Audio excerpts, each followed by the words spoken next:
Let's diagnose a very specific failure. You see a problem, you deploy a solution. It works. Then, 3 months later, the exact same crisis is back.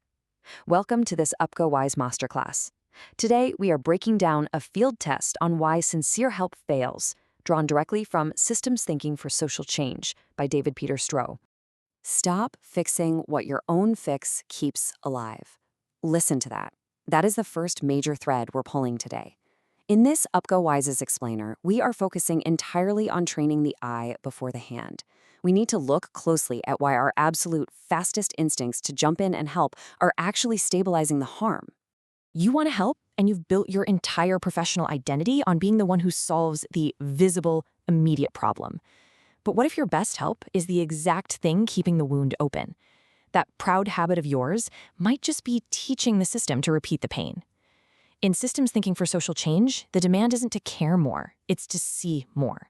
Because caring without seeing the whole architecture can accidentally feed the exact thing you are trying to destroy. Section 1. The helper inside the trap. Mistaking heat for progress. We have to understand how earnest work fails by treating speed as truth. We hand out medals for carrying buckets into a room with a broken pipe, and we praise the floor getting less wet. But nobody asks why the pipe keeps splitting. You might win the meeting by fixing a crisis, but you lose the pattern because you've become utterly dependent on the crisis existing. The old strategist hunts a culprit to blame. The new strategist draws the loop. The precise fixer weaponizes their intelligence to diagnose everyone else, optimizing the moves before ever mapping the real forces at play. You name the issue, you assign the task, you make your move on the board. And then the exact same result walks back in wearing new clothes. You are part of the pattern. The returning result is not a mystery, it is simply feedback. You have to accept that the system is operating exactly as it was built to operate. Section 2. The fever was a signal, the danger of quick relief. Picture a night ward doctor cooling a fever with ice packs. The skin cools, the chart improves, but beneath the skin, the infection just keeps dividing. This is a feedback loop, a recurring cause and effect circuit where today's fix creates tomorrow's pressure. David Peter Stroh applies this exact biological reality to social policy. Imagine a funder seeing rising homelessness and rushing money to emergency beds. You save lives tonight? Yes, but prevention completely dries out. Rent pressure stays high, and the system learns that only crises get fed.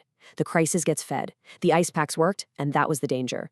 The error happens when the signal becomes the target. This brings us to a massive pivot, a truth we have to face. One small redesign beats one heroic push. Because the fever is not the enemy. The loop is the infection. You stabilize the patient, sure, but then you trace the force. That isn't cold. That is a way of showing mercy with clear sight. Section 3. Power in dull leverage. Strategy with real nerve endings.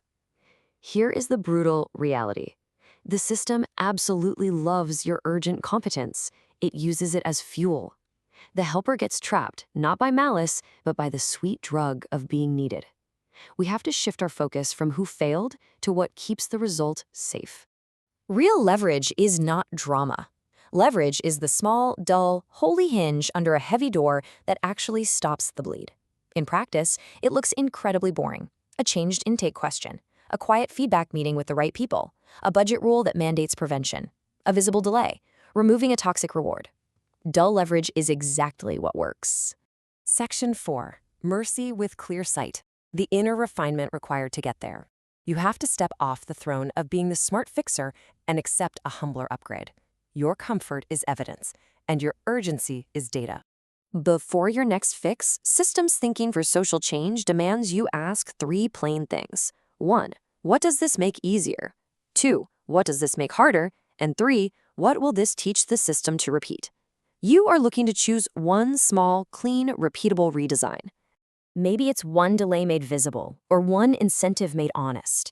Let the weight of systemic responsibility settle. You have to ask where your specific part touches the whole. It is absolutely a hit to the ego to realize your fixes were part of the problem, but responsibility is much quieter and much more productive than self-blame. One small redesign beats one heroic push when it actually changes the loop. So carry one final thought into your next meeting. What result keeps returning because my fix helps it survive? Don't rush past that. Let it stand in the room. let it humble the clever part of your mind, see the loop, and then move. Deep dive the philosophy at upgowise.com.